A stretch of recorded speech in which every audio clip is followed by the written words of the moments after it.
یہ واقعہ میرے دوست کے ساتھ پیش آیا۔ جب اسے مجھے سنایا تو میں خوف میں مبتلا ہو گیا۔ میں نے سوچا کہ میں آپ سے یہ واقعہ شیئر کروں۔ یہ واقعہ میں اسی کی زبانی آپ کو سناتا ہوں۔ یہ ان دنوں کا ذکر ہے جب میری نئی نئی شادی ہوئی تھی۔ میں فلوریڈا میں رہتا تھا۔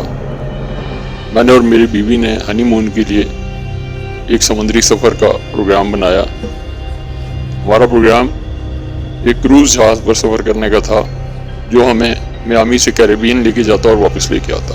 فرائیڈے نائٹ کا تھا، یہ چونکہ ویکنڈ تھا تو میں اور میری بیوی شام میں کروز پر سوار ہو گئے۔ یہ ایک لگزوریس قسم کا کروز تھا جس کا نام اوشین میجسٹی تھا۔ اس نے اپنا سفر میامی سے شروع کیا۔ شام کے سائے ڈھل رہے تھے۔ ہم لوگ جب اپنے کیبن میں سیٹلڈ ہو گئے اور اس کے بعد ہمیں کھانے کے لیے کروز کے بال روم میں بلایا گیا۔ جب میں اور میری بیوی وہاں پہنچے، وہاں بہت اچھا کھانے کا انتظام کیا گیا تھا۔ اس کے علاوہ وہاں میوزک کا بھی پروگرام تھا۔ کافی لوگ انجوائے کر رہے تھے، سب لوگ بہت خوش تھے۔ لیکن ہم میں سے کوئی بھی نہیں جانتا تھا کہ ہمیں آگے جا کر کس قسم کی مصیبتوں کو سہنا پڑے گا۔ جب ہم کھانا کھا کر واپس آ رہے تھے تو میں نے اپنی بیوی سے کہا یہ جہاز جو ہے یہ ایک فلوٹنگ سٹی کی طرح لگ رہا ہے اور یہ بہت بڑا ہے۔ میری بیوی بہت خوش تھی۔ ہم دونوں اپنے کیبن میں آگے آدھی رات کے قریب جہاز کا انٹر کام جیسے سوتے سے اٹھا اور اس نے ایک خاموشی کو توڑا۔ دس از دی کیپٹن اسپیکنگ۔ ہمارے جہاز کے کپتان کی آواز آئی۔ وہ کہہ رہے تھے کہ ہمیں کوئی ڈسٹریس سگنل ملا ہے، یعنی کوئی خطرے کا سگنل ملا ہے جو کہ کسی نامعلوم جہاز کی طرف سے ہے۔ ہم لوگ اس کی چھان بین کر رہے ہیں اور آپ کو اس کے بارے میں آگاہ کرتے رہیں گے، لیکن یہ کوئی اتنی بڑی پریشانی کی بات نہیں ہے۔ میری بیوی نے مجھے دیکھا، وہ تھوڑی پریشان نظر آ رہی تھی۔ میں نے اسے کہا کہ کوئی ایسا مجھے نہیں لگتا کہ کوئی بہت بڑی بات ہوگی اور انشاءاللہ سب کچھ ٹھیک ہو جائے گا۔ وہ رات سکون سے گزر گئی۔ اگلی صبح جب پیسنجر سو کے اٹھے اور ناشتے کے لیے بال روم میں گئے تو سب آپس میں یہی باتیں کر رہے تھے کہ رات کو جو سگنل کپتان نے دیا تھا وہ شاید یہ اپنی کوئی ریہرسل کر رہے تھے، کیونکہ کوئی ایسی چیز رات میں ہوئی نہیں۔ دن نکل آیا تھا لیکن ہمارا جہاز دھند کی لپیٹ میں تھا اور ہم تیزی سے اپنی منزل کی طرف جا رہے تھے۔ ہوا بالکل خاموش تھی۔ میں اور میری بیوی عرشے پر کھڑے تھے۔ اچانک ہمیں سامنے ایک جہاز نظر آیا۔ وہ کسی جہاز کا ہیولہ تھا۔ میں نے اپنی بیوی سے کہا کہ یہ لگ رہا ہے جہاز، لیکن مجھے نہیں لگتا کہ یہ کوئی جہاز ہوگا۔ اتنے میں جہاز کے کیپٹن کی آواز پھر سنائی دی کہ ہمیں ایک جہاز نظر آیا ہے اور ہم اس پراسرار جہاز کے بارے میں تفتیش کر رہے ہیں اور جیسے ہی کوئی خبر ملے گی تو آپ کو بتائیں گے۔ کچھ ہی دیر بعد ہم نے دیکھا کہ جہاز کے کپتان اور ان کا عملہ لائف بوٹس میں اس جہاز کے قریب جا رہا تھا۔ وہ جہاز بہت قریب آ چکا تھا۔ یہ ایک پرانا بادبانی جہاز تھا۔ تقریباً تمام پیسنجرز عرصے پر کھڑے ہو کر اس جہاز کو دیکھ رہے تھے۔ اچانک انٹرکام پہ جہاز کے کپتان کی آواز گونجی۔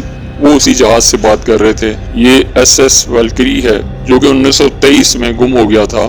اس پر کوئی زندگی کے نشانات نہیں ہیں، لیکن جہاز حیرت انگیز طور پر بہت اچھی حالت میں ہے۔ ہم اس کو مزید دیکھ رہے ہیں۔ میری بیوی نے مجھ سے کہا کہ 1923 میں گم ہونے والا جہاز کس طرح سے اتنی اچھی حالت میں ہو سکتا ہے۔ میں اپنی بیوی کو جواب نہ دے سکا۔ خوف کی ایک لہر ہمارے اوپر چھا چکی تھی۔ کیپٹن اور ان کی ٹیم نے ایس ایس ویلکری کی اچھی طرح سے چھان بین کی۔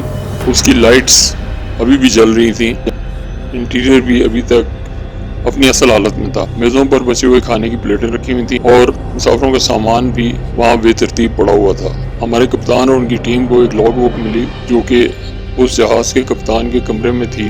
اس کے اندر آخری انٹری جون 5 1923 کی تھی، جس میں لکھا ہوا تھا کہ ایک بہت ہی شدید قسم کا طوفان ان سے ٹکرا گیا ہے، اور اس میں آخر میں ایک میسج لکھا ہوا تھا ہم گم ہو گئے ہیں، یہ جہاز کچھ غیر مرئی قوتوں کے زیر اثر آ چکا ہے۔ میں اور میری بیوی تمام مسافروں کی طرح بہت زیادہ پریشان تھے۔ میری بیوی کہنے لگی کہ ہمیں یہاں سے جانا چاہیے۔ اس رات جہاز پر عجیب و غریب باتیں ہونا شروع ہو گئی تھیں۔ حملے کے گروپن کی لاش جہاز کے عرشے پر پائی گئی تھی۔ ایک روز ایک مسافر اپنے کمرے میں زخمی حالت میں پایا گیا۔ تمام مسافر بہت زیادہ پریشان ہو چکے تھے۔ میں اور میری بیوی اپنے کیبن میں واپس آ گئے اور ہم نے اندر آ کر اپنے دروازے کو بند کر دیا۔ اچانک دروازے پر دستک ہوئی۔ جب ہم نے دروازہ کھولا تو وہاں عملے کا ایک آدمی کھڑا تھا۔ اس کا رنگ زرد تھا اور وہ کانپ رہا تھا۔ کپتان کا حکم ہے کہ سب لوگ بال روم میں آ جائیں، آپ لوگوں کو اپنے کیبنز میں رہنا سیف نہیں ہے۔ میں نے اپنی بیوی کی طرف دیکھا، وہ بھی کافی خوفزدہ ہو چکی تھی۔ ہم دونوں وہاں سے نکل کر بال روم میں چلے گئے۔ وہاں ہمارے کپتان نے مسافروں سے خطاب کرتے ہوئے کہا کہ ہم لوگ خطرے کا شکار ہو چکے ہیں۔ ایس ایس ولکری پر کچھ پراسرار قوتوں کا قبضہ ہے اور اب وہ قوتیں ہمارے جہاز تک بھی آ چکی ہیں۔ ہمیں اس کا کوئی نہ کوئی توڑ ڈھونڈنا ہوگا۔ کپتان اور عملہ اپنی کوششوں میں لگ گئے۔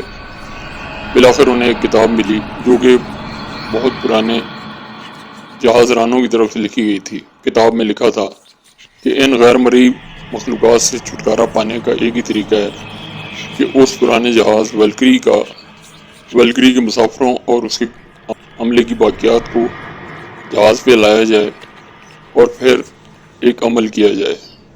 کپتان کو مسافروں میں سے بہت سے لوگوں نے پیشکش کی، ہم لوگ آپ کے ساتھ جانے کو تیار ہیں تاکہ ہم جا کر ان مسافروں کی باقیات کو اپنے جہاز میں واپس لا سکیں۔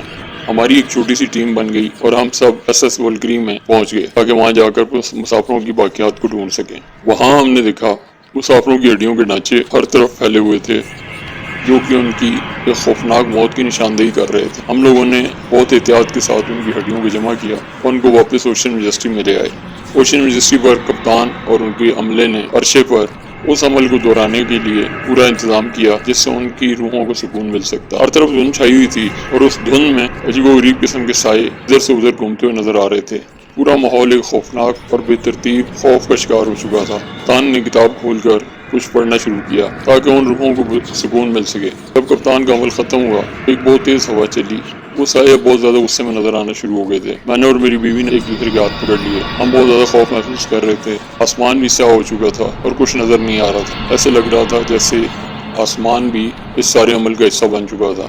بالآخر ان سایوں نے شکل تیار کرنا شروع کی۔ ان کے چہرے غصے سے لال ہو رہے تھے، ان کی آنکھوں میں غصہ نظر آ رہا تھا۔ ہمارا کپتان بہت حوصلے سے کھڑا ہوا تھا اور پڑھ رہا تھا۔ میں ولکری کے کپتان آگے بڑھا، اس کی آنکھیں ہمارے کپتان سے ٹکرائیں۔ تم نے ہمیں پریشان کیا ہے، ہم اپنی موت کی وجہ سے اس جہاز میں سکون کی زندگی گزار رہے تھے، ہم آپ کو آزاد کرنا چاہتے ہیں۔ ہمارے کپتان نے جواب دیا، ہمیں اس بات کی اجازت دیں کہ ہم آپ کے لیے کوشش کر سکیں۔ اس کے بعد اس جہاز کے کپتان نے اپنا سر نفی میں لایا، لیکن وہاں موجود باقی سائے تھوڑے پرسکون نظر آنا شروع ہو گئے۔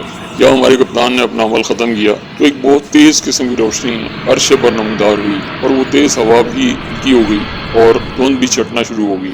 وہ سائے غائب ہونا شروع ہو گئے اور ان کی سرگوشیاں بھی پرسکون ہوتی چلی گئیں۔ کچھ ہی دیر میں عرش پر بالکل سکون ہو چکا تھا، سائے غائب ہو چکے تھے۔ ایسا لگتا تھا جیسے ہمارے جہاز سے ان کا سایہ ختم ہو چکا ہے۔ دھند چھٹ چکی تھی اور سورج نکل آیا تھا اور ایک تیز قسم کی دھوپ ہمارے جہاز پر پھیل گئی تھی۔ ہمارے مسافروں اور عملے نے سکون کا سانس لیا۔